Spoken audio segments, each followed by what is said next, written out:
আজকে তো দেখছি পুরো সিটিতে জ্যাম আর জ্যাম, বাইপাস তো পুরোই শেষ।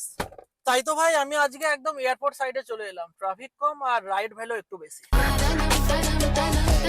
কিন্তু এয়ারপোর্টে ওয়েট করাও তো চাপ, পার্কিং এর ভয় সব থেকে বেশি। আরে ভাই, পার্কিং নিয়ে টেনশন তো আসলে অন্য প্ল্যাটফর্মে হয়, র্যাপিডোতে এয়ারপোর্ট পার্কিং প্রায় ফ্রি, তাই নিশ্চিন্ত ওয়েট করা যায়। আচ্ছা, একটা এয়ারপোর্ট সাইড রাইডে মোটামুটি কত টাকা হয়ে যায়? দেখ ভাই, আগে আমি অন্য অ্যাপ চালাতাম, কিন্তু এখন পুরোপুরি র্যাপিডো চালাই, কারণ র্যাপিডোতে পার্কিং এর কোনো ঝামেলা নেই, ভাড়া ভালো দেয়, আর প্রতি এয়ারপোর্ট রাইডে 100 টাকা করে বুস্টার পাওয়া যায়। এটা আবার কিভাবে সম্ভব? আচ্ছা এই দেখ, আমার এই মাত্র একটা নিউ টাউন পর্যন্ত রাইড এলো, অর্ডার ভ্যালু দেখাচ্ছে 510 টাকা। তাহলে কি আর্নিং 510 টাকাই হবে? না ভাই, তা না, এর মধ্যে এয়ারপোর্ট চার্জ আছে 189 টাকা, বাকি অ্যাপে তো এটাই 200 টাকার কাছাকাছি চলে যায়। তো র্যাপিডোতে কাটবে কত হচ্ছে 189 টাকা, তো 510 টাকা থেকে 189 টাকা বাদ দিলে কত থাকছে? 321 টাকা। কিন্তু দাদা, 321 টাকা নিউ টাউনের জন্য অনেকটাই কম হয়ে গেল না? কম মনে হচ্ছে তাই তো? এইখানেই তো র্যাপিডোর আসল মজা, যেটা অন্য অ্যাপ দেয় না। মজা মানে কিরকম মজা? অর্ডার কমপ্লিট হলে 100 টাকার বুস্টার অ্যাড হবে, মানে ওয়ালেট থেকে মাত্র 89 টাকা কাটা যাবে, মানে 321 টাকার অর্ডার ভ্যালু হয়ে গেল 421 টাকা।